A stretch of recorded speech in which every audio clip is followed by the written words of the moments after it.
All right, so from a Bengals fan perspective, you guys sat back yesterday. We kicked off the show yesterday with the Devontae Adams trade from Right. the Raiders to the Jets.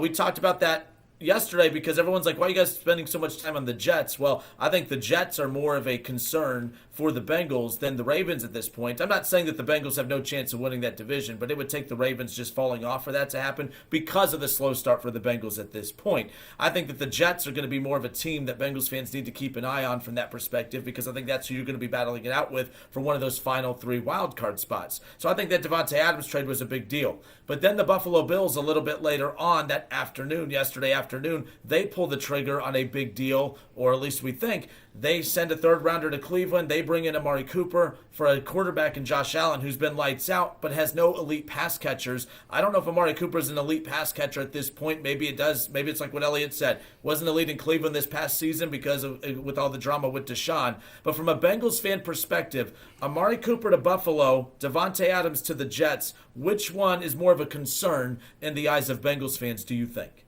I think it's the Jets for a lot of the reasons that you just laid out there. I think Amari Cooper to the Bills is a massive trade, and I think it all but assures to me that the Bills are going to win the AFC East. I think he's going to be a great piece for them. I know they kind of downplayed the loss of Stephon Diggs this offseason and how they weren't worried about it because Josh Allen was going to be able to do Josh Allen things regardless of who his weapons were.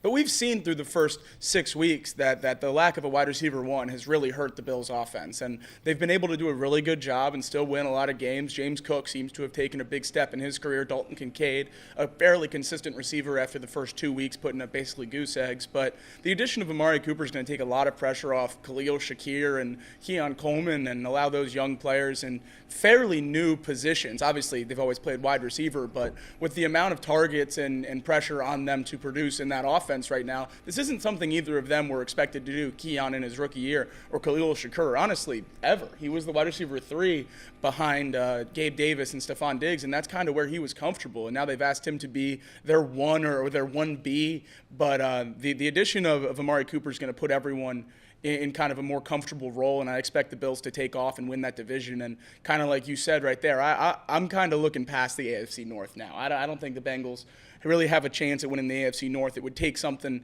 like an incredibly hot run and a moderate Ravens collapse to get back to that level. So I'm focused on the wild card. And with the Bills seemingly locking up the division with that trade, Devontae Adams to the Jets, that's a team I think is going to be right there in the wild card mix as well. Same record at 2-4. I think that's a team that the Bengals have to be watching pretty closely for the rest of the season that they're going to be battling with for one of those 3 spots. Yeah, I think for me the biggest one is the Amari Cooper to the Bills. The Bills aren't scary without a wide receiver. I think Josh Allen is a really good quarterback, a great quarterback, a top 2 quarterback in the NFL. But if you don't have anybody to throw to, it's hard for me to sit here and say that you're going to blow out teams, you're going to dominate. I think it was going to be a lot of wins, like how they fought against the Jets, close games. And I'm not saying that's bad. A win is a win in the NFL.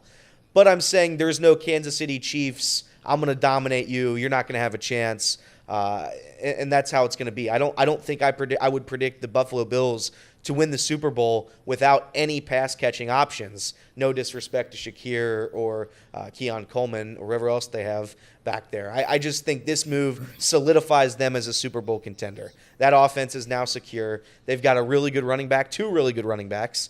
And now you've got at least 2 really good wide receivers, not including Dalton Kincaid.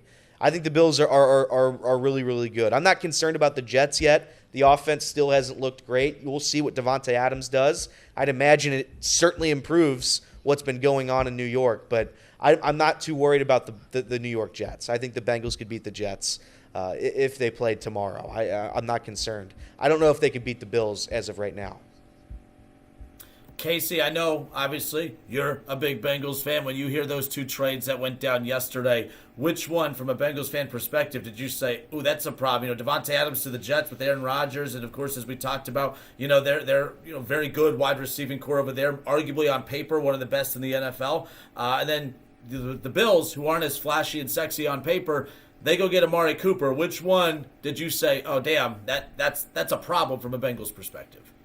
Ooh, that's a good question. Out of the couple trades that we had yesterday, I thought that the Devontae Adams one was a little bit of a problem, but I still don't think like that's the big issue. Like if I look at all the teams in the AFC right now, I'm not really worried about the Colts. I think we can go toe to toe with the Chargers. I'm not worried about the Broncos. Dolphins are pretty much out of it. That still leaves like a couple spots open. So even though the Jets did trade for Devontae, I'm not gonna worry about either trade, to be honest with you. I already shoot in the Bills. I think a lot of people already shoot in the Jets earlier on in the season before they started at this 2-4 record that they have now, and I just think that the Bengals. There's so many bad teams in the AFC that it just doesn't matter. I think yesterday was actually more of a win than it was a loss for them. I mean, getting rid of Amari Cooper for the Browns, say what you will. I know the Browns are 1-5, but that makes your offense worse. So I'll take that. I'll take an easier challenge this week than I would worry about the Jets, because that's a future problem, not a this week's problem. Yeah, I agree with Casey. I think it's a win for the Bengals. Getting rid of their top, there being the Browns' top pass catching option, and I'm just looking at their wide receiver room: Jerry Jeudy, Elijah Moore, Cedric Tillman. That's what we're rolling with, really. They haven't eclipsed 200 yards in a game, and then you're going 200 passing yards in a game, and now you're going to take away the top pass catching option. Nah, it's that offense is gone. It's abysmal. It can't be revived unless, of course, there's a switch at quarterback. And I think it just makes the Bengals' chances for these two games they play the Browns this season, it makes it even better.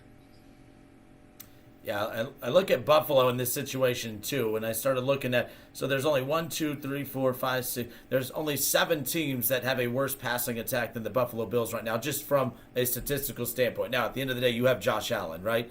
And the Bills are able to get off to this 4-2 start. With the deficiencies in the passing game, and it's not because of lack of talent from the quarterback. They need more pass catchers. Now, I look at Buffalo right now, 186 passing yards per game, and that's with Josh Allen at quarterback. Now, you add Amari Cooper there. It's not as if that number is going to explode, but I do think it opens up the offense. I think they're a very well-rounded team. I think the Jets are very well-rounded too. I find both the moves yesterday to be very interesting. I think it kind of, from the East standpoint, it kind of cancels one another out, because Buffalo, from this perspective, it does make them better, obviously, adding Amari Cooper. The Jets have a 2-4 record. They add Devontae Adams. Like, yes, you have to say that makes them better, but there's still a lot of question marks. It's not as if Aaron Rodgers, unlike the Bills quarterback with Josh Allen, it's not like Aaron Rodgers didn't have weapons. Josh Allen does not have weapons. Now you go get him a weapon. I think that's key. Aaron Rodgers and that Jets offense was already struggling with all the weapons that they had. They have a good running back. They have a good receiving room to begin with, and then you go add Devontae Adams, that elevates it. But I don't know if it was the lack of pass catchers that was the problem with the Jets offense. Is it Aaron Rodgers? Is it the continuity issues and with that in that coaching room? I don't know, but I do think that the Buffalo Bills, from this perspective, maybe won't be as big impactful on the Bengals, because I think that team's going to win that division. I think Adams to the Jets gives the Jets an opportunity to pull away from some of these other wildcard teams if it works. I think from a Bengals fan perspective, you're battling the Jets more than the Bills at this point. That's how I look at it from a Bengals perspective. But yeah, as far as both receivers that were added to those offenses, who got better? who got better, significantly better yesterday? Did the Jets surpass the Bills, or did the Bills keep the Jets at an arm's length away, do you think? I think the Bills locked up the division with that trade for Amari Cooper. I would like to see the defense get a little bit better, but I don't know how much you can ask for a trade on that side. They already had to release Marquez Valdez-Scantling to make enough room to take on Amari Cooper's contract, cap space-wise. And it's not even that big of a contract after Cleveland ate what they had to eat in order to move him off the books. So, I think the Bills are probably done making moves, but I still think Amari Cooper's going to elevate that offense to a level we haven't seen yet this year, and they're going to really take off and win that division with relative ease. I have seen a lot of people in our chat and on Twitter alike saying that Devontae Adams to the Jets doesn't fix anything, and that the passing game wasn't the Jets' problem, and that they have other holes on this team that need to be fixed.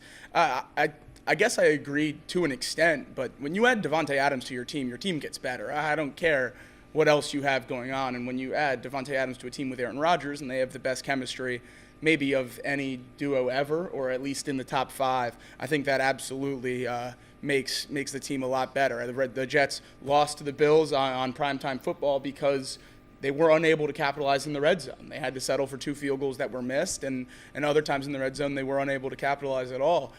And that is certainly going to be fixed with Davante Adams. He's going to be a great red zone threat for Aaron Rodgers. And I think Garrett Wilson, a lot of people are worried about his statistical drop-off. I don't know that he's going to drop off that far. I think we see a lot of teams in the NFL sustain two wide receivers and an elite running back.